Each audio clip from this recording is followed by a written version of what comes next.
Hey, beautiful soul. Before we jump into the episode, I want to know, did you know that I have a completely free virtual new moon circle called Co-Create every single month? This stemmed out of a constant request for a space or a church that taught so many different spiritual modalities, tools, systems, beliefs, and I didn't have any place to send them. So I created it. In Co-Create, this is the space that I want to bring to you to learn how to create a connection to yourself, your energetics, and the divine in a community that won't make you feel like a weirdo. A space where you can ask any question you want, where we get to dive into so many systems and beliefs and tools, and you get to pick and choose what feels good for you.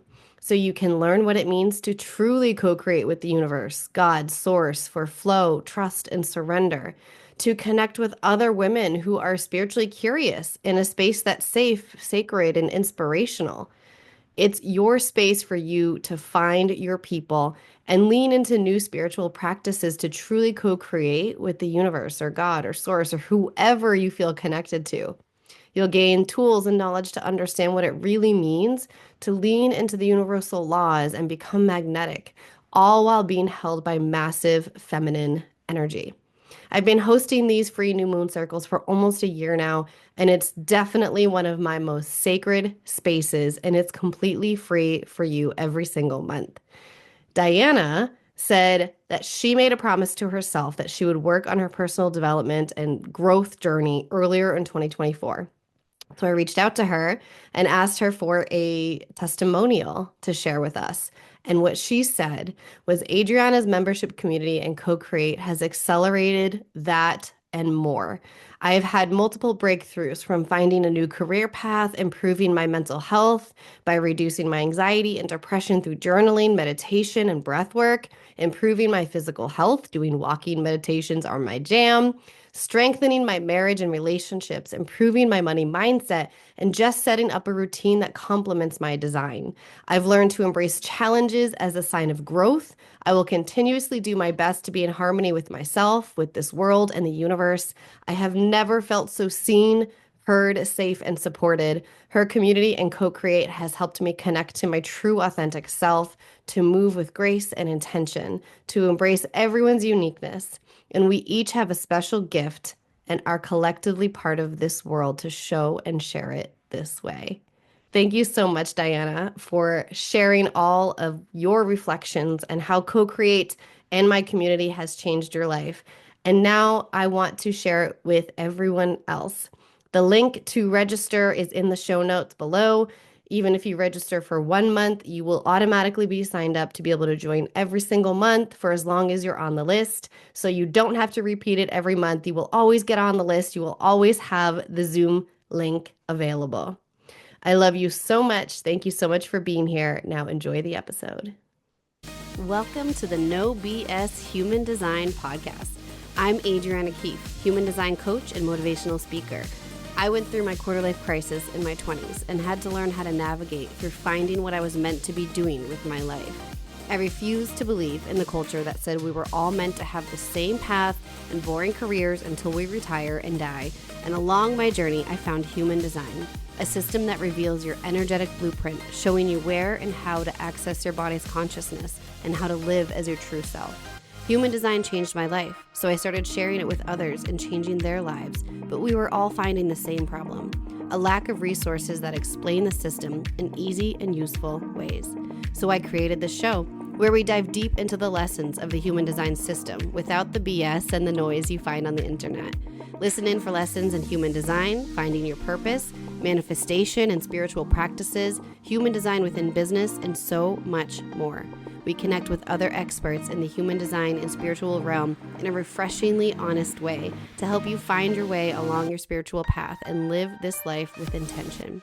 It's time to let go of the societal expectations of being and let yourself find abundance through being uniquely you. Let's get started.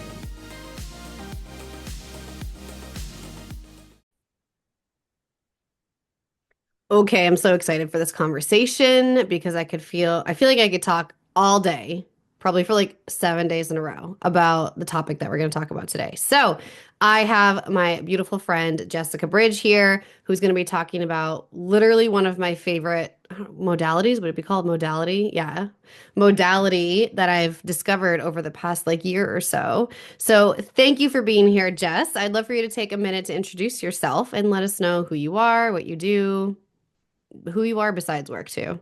Okay. Hello. Thank you so much for having me. I'm super pumped to be here. I'm Jess. I am a yoga teacher and a body worker. I've been doing it for a long time. And what else do you want to know? Let's take away work, strip that down. Who is Jess? Sure, yeah. I'm a Kundalini yoga practitioner and teacher, but really, I'm just someone who is incredibly curious about connection, human connection, and connection to the spirit world and um, authenticity, and really kind of how do we make this life so beautiful and wonderful. So I have spent years just really diving into a variety of different tools and keeping the ones that resonate with me and letting the rest go. So yeah, that's my line one, right? Human design. Um, but yeah, I spend a lot of time in quiet contemplation, and I love really kind of packaging that information up and presenting it to other people, and then in my personal life, really connecting with other people who might have radically different beliefs than me, but are kind of approaching things from the same process. I love to have those kinds of conversations. Me too. Like really mentally stimulating, literally Mm-hmm. open-minded. I Speaking of, literally get like physically stimulated yeah, from those conversations, like turns on mentally, that emotionally, sacral. physically. Yes. Speaking of, let us know your human design and your top three in astrology if you know all of them. Sure. Yes, I am a generator, human design. I am Taurus sun. Oh shoot. Leo, no, yeah, Aquarius rising and Leo moon. Mm, that's right. I Yeah, always forget you have a Leo moon too. I So am a closet show off. Is what I've been told. It's like, oh, closet. I love to spend time in quiet contemplation. I don't want to be the center of attention, but I own a yoga studio. And like, I yeah. really like that. I'm gonna take that. I like that a lot. I'm a Leo rising, not a Leo moon, but I Oh, but that's like how you show up, right? That's how yes. people see you in this life. Exactly. Not a Yeah, closeted show off, like the out in the open show off, I guess. that's right. I love that. Okay, so you own the studio that I go to exercise Mhm. at, and it's always felt like more than just like a gym because you offer such a wide variety of different things. But I started to notice that you, in particular, were offering like really unique classes and teachings, and it's not even just exercise classes. Like you literally started teaching Kundalini beginner courses and all this stuff. And I did my first Kundalini, was that last winter? Wow, it's been a while. It was either last or the year before. My Maybe God, last year? has it been that long? I don't know. I don't know. But I had no clue what it was. I was just like, oh, that sounds chill. Like, I just want to try everything all the time. That's who I am. And I show up and I was like, well, this is literally wildly different than any type of yoga. I'm like, can you even call this yoga? But it was so good. It was like my manifesting generator body had to sit still and just be in whatever position, whatever we were doing. And that was so hard for me, which is why I think it turned me on so much because I was like, ooh, I feel like I need this challenge. So, for anyone who doesn't know what Kundalini yoga is, can you give a brief explanation and how it's so like, why is it even called yoga? Absolutely. I'm glad that you circled back to that because I was going to point out that I think so. Yoga literally translated from this beautiful ancient language of Sanskrit that I think it's really important to honor because we use a lot of Sanskrit in Kundalini yoga. Mm. Um, and it's the language that yoga was written in ancient India. And it's just so beautiful. Even, we'll say the words now when instructing classes, and we'll chant in Sanskrit in Kundalini yoga classes. And it's just really the way that the vowels and consonants are put together they have like a dramatic effect on the cells in your physical body. So just want to note that. But what I'm really excited to talk about is how yoga in the Yoga Sutras, which is kind of like the Bible of yoga, or like one of a few of them. The first sutra, 1.1, is that yoga happens in the now. And so the way that can be interpreted is that yoga is anything that makes you feel present. So, we cue a lot about breathing and stuff in all different types of yoga classes. But arguably, not only is Kundalini a yoga practice, but also taking like a strength and conditioning class or running, if that's what you're into, like whatever it is that's your medicine, I think you can safely call it yoga. I might get in trouble for saying that, but that's my But that's your that's opinion. Yeah. my belief system. Yeah. And so Kundalini yoga specifically um, combines asana, which are the yoga postures that you might be familiar with, like downward facing dog, things like that, that you'll see in every yoga class. We use pranayama, another thing that's not exclusive to Kundalini. Pranayama translates to mean breath control. It's, taking a long, slow inhale, deep cleansing exhale, any variety of that. And then we use mudra, which are things that we do with our fingers. And then mantra, which is really, to me, it was the most dramatic difference between Kundalini and other styles of yoga that I practice and teach.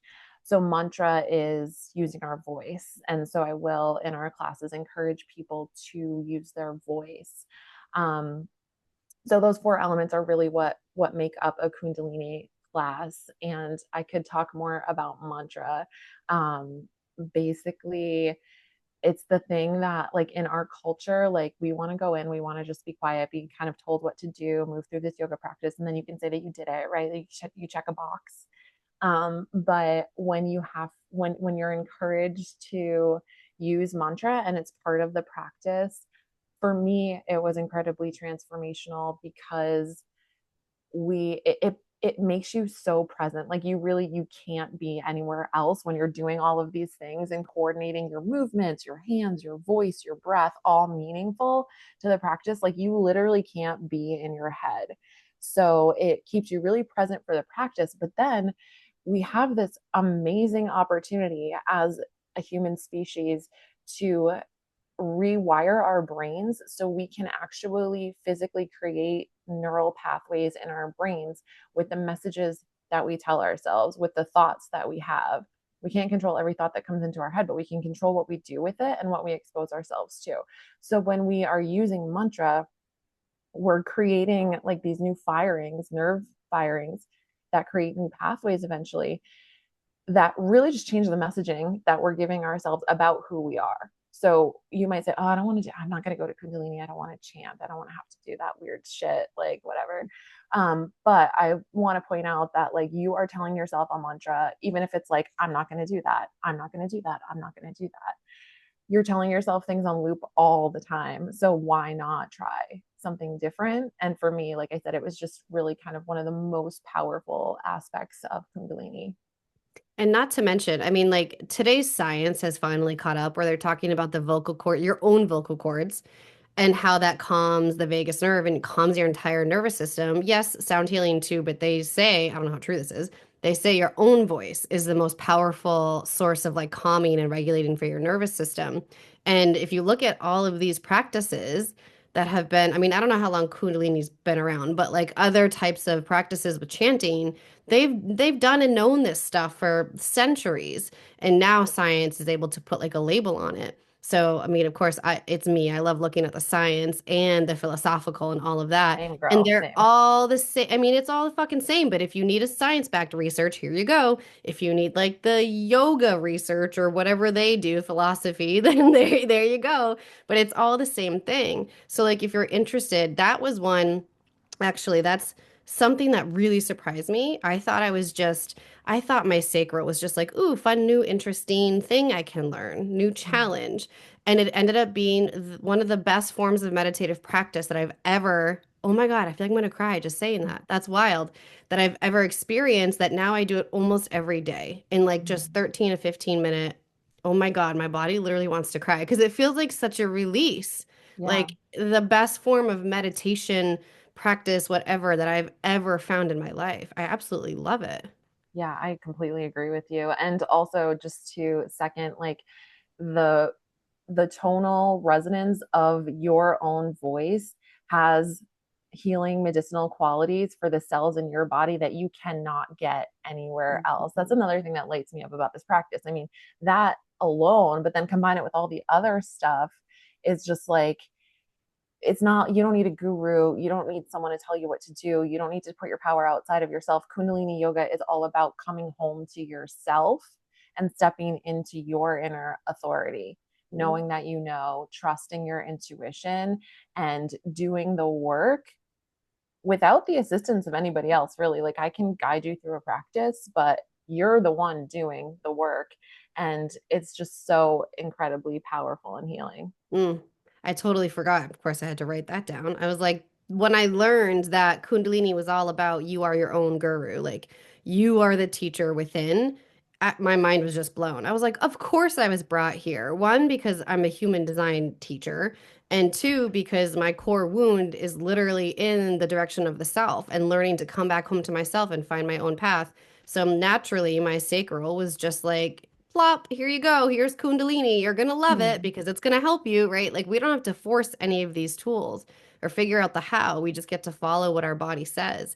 I think that's one of the most powerful parts of Kundalini is like the whole time you're just like telling us, you're bringing us back. Like it's your own practice. It's yourself. Like go inward. Um, I feel like I was going to say something else with that, but I lost it. Oh, I'm super curious how you got into Kundalini yoga. Yeah, sure. I'll go back a little bit. So I began like my career as in the wellness industry, I guess, as a massage therapist. And so that was about 13 years ago. Very quickly wanted to, I was working picture a body in stillness as a body worker. I'm familiar with like the muscle and the movements, but wasn't as familiar with the actual body like in movement. So um I also found that people really give away their power so much. They want like their doctor to help them. They want whomever, their physical therapist, their massage therapist, to just tell them what to do, or not even tell them what to do, more so just like fix the problem. And so I was dealing with a lot of that. I was super busy, and people were coming in regularly and be like, okay, like that your pain in this area is back. Like, what have you done differently? And they're like, nothing. I'm just going to keep coming to you. And I was like, we need to be smarter about this. And this was like a long time ago. I think people are definitely have taken a lot more ownership over their own health since the pandemic, but this is way before then. So quickly wanted to add in yoga because I had been personally practicing yoga since I was about 15 years old. And I started in like a hatha vinyasa kind of practice. And that's what I got certified to teach initially. And that was like 2013, 14, maybe. And then from there, I did all kinds of different like movement modalities and styles of yoga. And then it was during the pandemic when my business was shut down. I did an online program for my 300-hour. It's like kind of like think of it like the graduate school of yoga. And that program later offered a 200-hour Kundalini teacher training with Guru Singh, who's based in California. And I was intrigued, but didn't have a ton of experience doing Kundalini. So I started just doing some practices at home. And I was like, whoa, this definitely is something that I need in my life. So I did that training, and there is an element of discipline to Kundalini yoga. Admittedly, what I have had to do for my training and practice in terms of requirements has not been as rigid as someone who is doing like an in-person training, living in an ashram, that kind of thing. Because they have to be up at dawn like every day and practice for hours. And much of what I did was independent. So uh, I feel like that's worth mentioning because there is this piece of like tapas, we call it in yoga, this like really, really disciplined kind of practice. So anyway, I did that training a few years ago, and what I did have to do were, well, it was a lot of like self study, a lot of reading. It was my first time reading Autobiography of a Yogi, which is like my favorite book ever. If you haven't read I it, haven't. highly recommend. Um, and then doing 40-day Kriya practices. So Kriya is translates to mean a complete practice, and that's what we call a Kundalini class. So everything it is a technology. So if you don't want to call it yoga, you can call it a technology. Um, but it's very specific. So everything is done in specific increments of time relative to the other movements in the Kriya. So for 40 days, and I still do this tonight. Like right now, I'm on day 36 of a 40-day Kriya that I'm wrapping up at the end of this week. But what that means is that you do the same practice, ideally for the same amount of time at the same time every day for 40 days. And there are different schools of thought. Like sometimes if you miss a day, you have to start over, go back to one.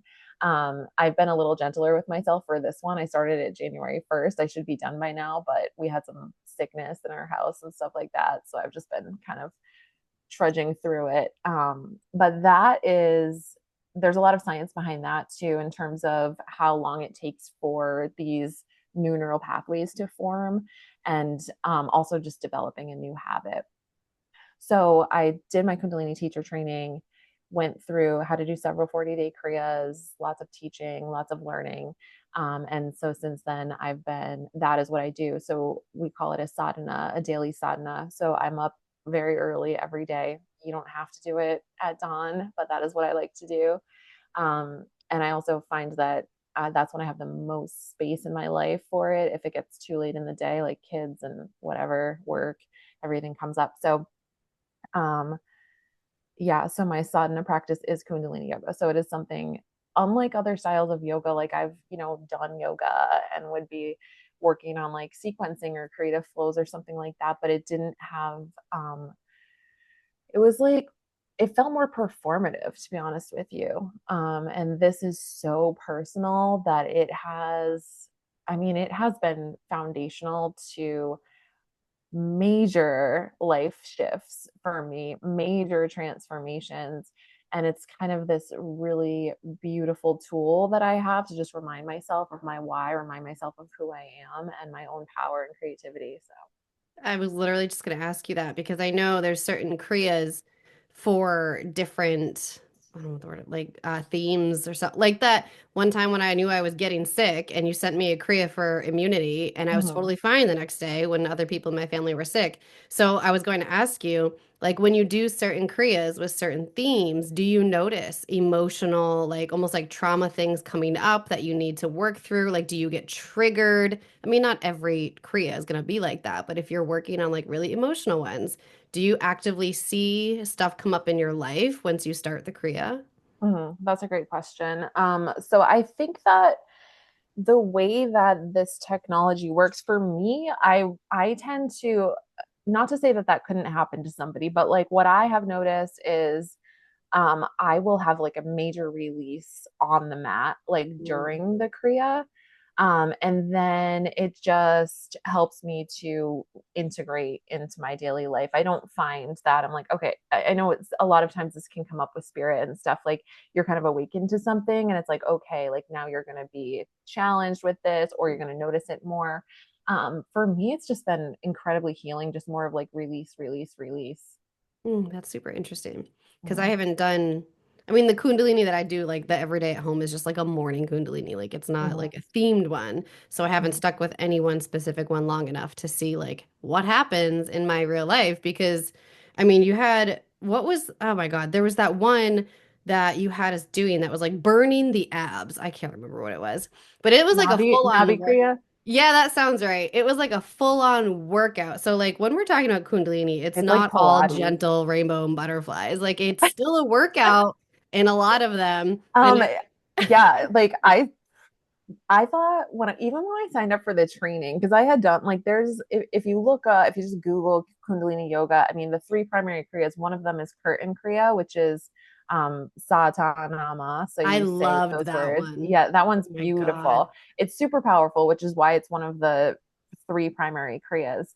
Um, but it's very gentle and it's just meditation. So it's called curtain kriya, but it doesn't. There's no asana. There's no specific pranayama. It's mudra and mantra. So you're chanting and moving your fingers.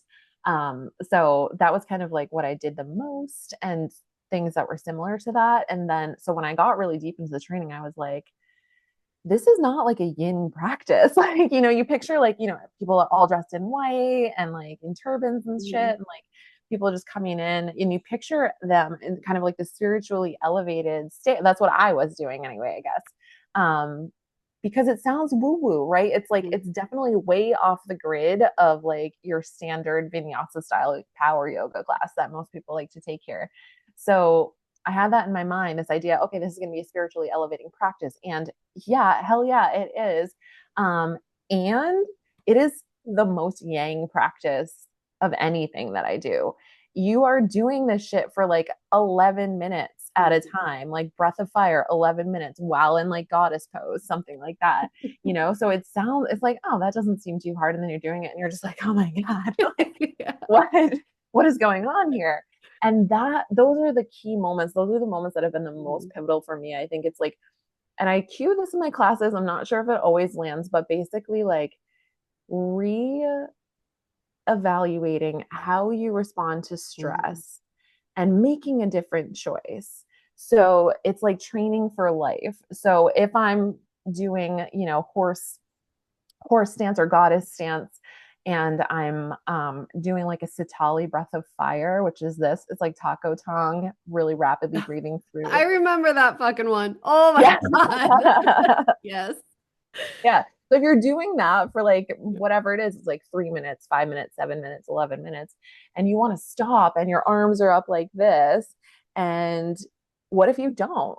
Like, are you going to die? Like, I don't know. Like, you have that autonomy. Like, you're in your authority. Like, if you need to stop, you stop.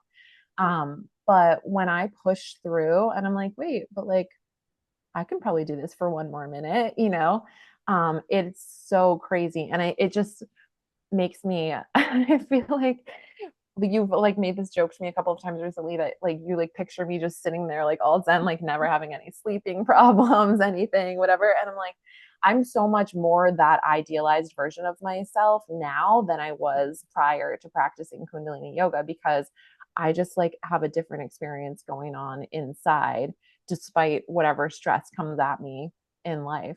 And actually, Kundalini is meant to be it. They call it like a householder yoga, because we're able to access these spiritual planes, but you don't have to be, it's not meant for like a monk living in a monastery. It's meant for people who have lives that we have to live socially with other people. Yep. Preach that. And as you were talking about, like, how can we reevaluate how we move through this or whatever it is that you say, it does land for me, by the way. When you do say it in class, I'm like, okay, Yeah. what do I need to do? But I was just sitting here thinking, like, I think that 100-mile ruck was the longest Kriya I've ever fucking done in my Yeah. life. Yeah. Because that's what I think of. I'm like, wow, I had to really reevaluate every single day, like what I was going to do moving forward. So Mm-hmm. that lands for me a whole different way now, I think. And I think like there's so many people who struggle with meditation or struggle with yoga, especially like manifesting generators who are just like, I just can't sit still. And so I used to always say like one hack would be to just go do some rigorous exercise and then come back and meditate. And now I'd say my ultimate hack would be to do Kundalini yoga instead of like a meditation or visualization or whatever. Because it is like, I mean, it is so hard for me to empty my brain. It is so hard to have that kind of empty presence where you can just exist without stress and anxiety. But Kundalini does that for me. And so I feel like if that can happen in my brain, like everybody needs to try this. It's wild. And Yeah. all the weird other benefits that have come through with like my sacral center, like all of a sudden there's even more sex drive than ever coming back, more creativity than ever, like all these wild things that I didn't expect. I will say it's pretty clear that like in past lives I've had a connection with this type of practice. So I don't know if that's just me or like what would you say about that? Mm. Yeah, so gosh, I feel like I have 5 to 10 things I want to say about that. I'm like, where do I start? So first of all, I think that anyone who stumbles into the practice of Kundalini yoga was very likely in a past life, a monk, a guru, someone who was spiritually enlightened and likely living in isolation, because you're here now in this lifetime experiencing this practice, and your challenge in this lifetime is to be able to integrate within society and maintain that connection to spirit. Wow, that's So interesting. yeah, Okay. yeah. Um, Gosh, what else? I feel like you asked. Talking about the Oh, sacral center. sacral. Yeah. Okay, so Kundalini energy is defined as the basically like your latent creativity at the base of the spine. So it is a very much sacral chakra. It's all about stirring up the pelvic bowl and then allowing that energy, inviting the energy to travel up through the chakras, up through the energy channels in the front and back of the spine.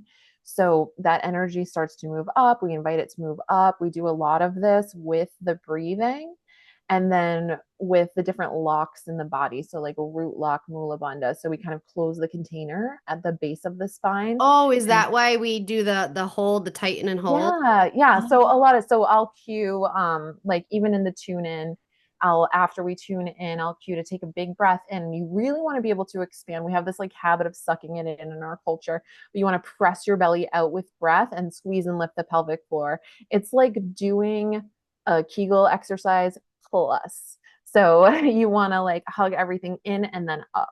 So you're kind of closing the bottom of your energy center here. And that is just kind of creates like the foundation for the energy to start to move up, up, up, up, up. And so it travels up through those energy centers, through the heart, very often gets stuck in the funnel of the throat. So here we go back to mantra. So when we use our voice, we're expanding and massaging through the throat center, and it just allows us to get a little more comfortable with speaking our truth.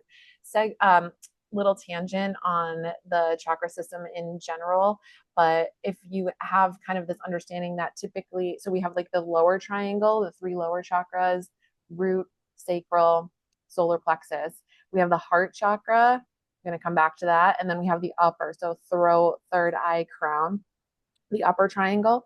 So everything comes together in the heart center. So a heart is really like this earth plane where we're meant to live. This is how we socially interact with everybody.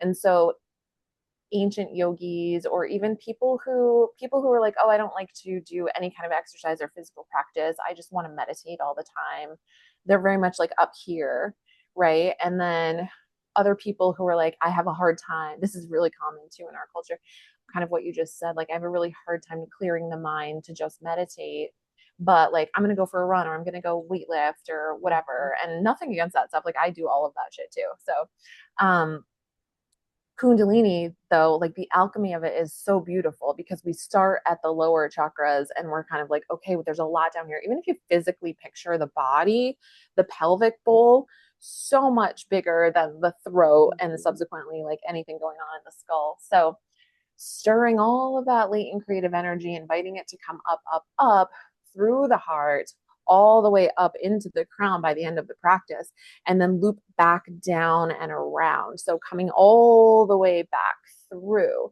And so what happens is when we radiate energy through the heart center on the way up and on the way down, it allows us to bring that spiritual experience back into our daily lives, because we're here in this earth. Like we have basic needs, we have sex drive, we have creativity, we have projects, we have an identity outside of other people. So it really helps us to have just kind of a broader experience and broader perspective overall. So when we do Kundalini yoga, we're basically burning off the shit. So we do like the really hard stuff. And then you lie down for your Shavasana and you're just like, oh, thank God it's over. Right. And then we bring you back, and then it's time to meditate. So, and that's when we'll do our chanting meditations. Very often there's chanting woven in throughout the class as well. But I remember my first like Kundalini class. I was in a group setting and I was one of those people. I was like, thank God it's over. And then like coming out of Shavasana, I'm like, yeah, I can't wait for dinner or whatever. And they were like, okay, time for meditation. And I was like, wait, what? We're not done. Like this Yeah. isn't like other yoga class. But it's the best time to meditate because you're just like, you have been through it. You know what you're capable of. And you're like, okay, all of this buzzing energy through your whole system, physically, emotionally, spiritually. And then you do this beautiful chanting, and it's like, ugh, it's like I better didn't than even put sex. that together that my exercise before meditation quote hack was literally almost like The me real thing. channeling Kundalini before I even knew what Kundalini was. That's so interesting. And I think I texted you this actually, now that I've been reading the Mary Magdalene manuscript and everything. Apparently, she was raised in Egypt and was, a priestess of Isis. It was a whole bunch of like sex magic stuff or whatever. And they talk about the practices of the snakes going up the spine. And I'm Mhm. reading it and I'm like, huh, that sounds a lot like Kundalini. They're talking about how it goes, I already forgot the name of the channel, up and over the head and back down. And I'm like, this is literally Kundalini yoga. And I'm not to say like they're exactly the same thing, but it makes so much sense how I feel so deeply connected to Mary Magdalene's work. And then here I am doing Kundalini that my body led me to try, but I'm also like, it's just, it blows my mind sometimes, like how much your body knows what she needs, and you just need to listen. Like Kundalini cracked me open in so many ways, and now I understand why. Like I have all this Mary Magdalene energy shit or past life or whatever, and it's like all the same shit in a different lifetime. It's wild. Yeah, dude, I think that like it's not, it's your body, like everything about you craves Kundalini yoga. Like I'll never forget I was like in one of your classes, and I think that I found out after the fact that you just like pulled a card that had snakes on it, and you did some Oh kind of yeah. like meditation off the cuff about like snakes. It's a sacral class. So it was like probably from the Yeah. sacrum like coming out. And I was like, oh Yep. yeah, yep. She's like, Yeah. and so And you were afterwards like, I did was you like, know oh, that was about really cool. That was really yeah. cool how you did that. And you were like, what? What? I'm like, I just pulled the card. I'm like, okay, Yeah. something in your spirit, like your guides know Mhm. where you need to go. Yeah, and then you taught me about the Eid. I'm gonna mess Ida that and up. Pingala, yeah. Yes, and that was in my Sushumna. book with Mary Oh, it Magdalene. was? That's why I was like, oh my God, this is so weird. It's like the same. Speaking of, who started Kundalini and was it channeled? Was it researched? Like, how did that begin? Yeah, great question. So Kundalini yoga, it basically, I don't know. Like I can't give you a concrete answer because it's Mm. tradition and it's passed down oral tradition from the ancient yogis. Oh, so it's like Um, old, old, old. old, like old as Gotcha. fuck. Like, yeah, like old, like ancient civilization, like just something Mm. that like cultures did. Um, cultures who were specifically in this region of like West Asia, right? Like India, Nepal, that these areas that like because of their geographic location over like the span of evolution, they basically didn't have to struggle as much for their survival and therefore were able to dive into these spiritual practices. So it is said, what I've been taught is that they were passed down over thousands of years through oral tradition. And then there was a teacher who brought Kundalini yoga from India to the West. And that was very recently in like the 60s or something, like 60s, Mm. 70s. And that was Yogi Bhajan, who has subsequently, had some scandal that's come out. Oh, He's dead now, why? but like, Always. yeah, yeah. But you know what? That was hard for me too. And it definitely put a lot of people off to Kundalini and just like anything that you could get into, you're gonna find that there are people who will take advantage of it and make it gross and this or that, or take advantage of other people using that tool, which is rather unfortunate, but it is who we are as a species, I think. And with Yogi Bhajan, he was really like the conduit that kind of brought these ancient teachings here. And for me, like my lived experience with it has been so profound and so beautiful. I just think it's another lesson for me. Because there have been other teachers like this too, like Osho, Mm-hmm. and even like Bikram Bikram, Chaudhary. yep. Yeah, so the it's not necessarily the teacher. Like we idolize these humans, but like we're all flawed, right? And so I think that's important to address because there is kind of like Kundalini can be a hot topic in the sense of like, oh, you do that, gross. Really? Um, I mean, I oh guess yeah, I haven't been around that much of it, I guess, besides at your studio. So, yeah. I mean, the scandals are super unfortunate, but it's not the whole picture. of course, yeah, it never is. Yeah. Well, I'm really excited because you are bringing this into the Magnetic Rebellion, and we're going to do a whole, I don't know, I was going to call it a workshop, but it's a whole Kriya. We're doing like a Mhm. whole, introduction and live Kriya and all of that, that they'll be able to like revisit over and over again. If they wanted to do it every day for 40 days, they could. So it's wicked Yes. exciting. And I feel like I can see so much more of this kind of practice in the group because I feel like they're really going to sit with it and like appreciate it for what it is because it for me and obviously it sounds like for you too, it's just brought in this whole new level of enlightenment, which is so weird because I was like, oh, I feel pretty cool, like I feel pretty like connected, and now I'm just like, wow, I had no idea before Kundalini how connected I could be, and I am now. And I think everyone inside the Magnetic Rebellion is going to sense that too because we're all already like connected, like pretty, especially if they're in that community. They're Mm. there. But this brings like a whole nother level. It's like the physical practice that could accompany any of their studies or their philosophical practices. And I just think it's going to be everything. So if you guys are not in the Magnetic Rebellion, you can join us. It's going to be on the 27th, right? Am I saying that right? Thursday. Yes. Thursday, the 27th is going to be the live Kriya. And then, of course, it'll be on recording for anyone who wants to do it after. But is there anything else that you feel like I didn't ask you or that we need to shed light on in this conversation today? My goodness, I feel like I could talk. I just get so lit up talking about this. Like even this whole conversation, I've been like, stop hogging the mic. Oh my Like, stop. God, you are not. Um, but I guess like just to echo the sentiment that you just said, I feel like for my personal experience with Kundalini made me feel like because I thought I had it all figured out too. Like I've been a yoga teacher for a long time. Like I've immersed myself in this world. And then when I had this kind of transformational experience with Kundalini, it made me think that like, wow, like there's so much about what I was doing previously that kind of felt like faking it.